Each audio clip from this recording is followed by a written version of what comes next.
என்னோட morning start ஆகுறதே இந்த நெல்லிக்காய் ஜூஸில தான். ஆக்சுவலா ஹேர் ஃபால் கண்ட்ரோல் பண்ணுறதுக்காக தான் இத நான் குடிக்க ஆரம்பிச்சேன். அதுக்கப்புறம் பிரேக்ஃபாஸ்ட்டுக்கு கொஞ்சமா ஆப்பிள்ஸ் கட் பண்ணி கொண்டு வந்திருந்தேன். இன்றைக்கி ஆஃபீஸில் ஸ்நாக்ஸுக்கு நாங்கள் வாங்கினது டொபியோக்கா சிப்ஸ். நம்ம ஸ்டோரில் வாங்குகிற மற்ற packed chips, potato chips, other varieties of சிப்ஸை கம்பேர் பண்ணும்போது இது எவ்வளவோ பெட்டர். அப்புறம் வீட்டுக்கு போயிட்டு டின்னருக்கு என்ன பண்ணலாம் அப்படின்னு யோசிச்சுட்டு குயிக்காக ஒரு சீஸி ஆம்லெட் ப்ரிப்பேர் பண்ணலான்னு சொல்லிட்டு 2 எக்ஸ், கொஞ்சமாக வெங்காயம், கொஞ்சம் தக்காளி போட்டு தேவையான அளவு உப்பு போட்டு நல்லா பீட் பண்ணி எடுத்துக்கிட்டேன்.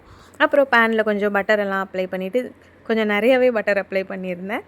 அதுக்கப்புறம் நம்ம பீட் பண்ணி வச்சுருக்க எக் அதில் ஊற்றிட்டு அழகாக ஸ்ப்ரெட் பண்ணிவிட்டு நான் டபுள் சீஸ் ஆம்லெட் பண்ணுறதுக்காக 2 சீஸ் ஸ்லைஸ் தூக்கி அது மேலே வச்சாச்சு.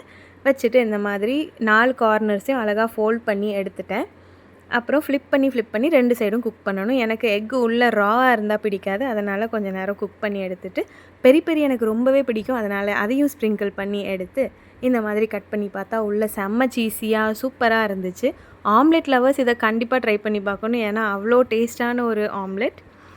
That's it for today. Good night.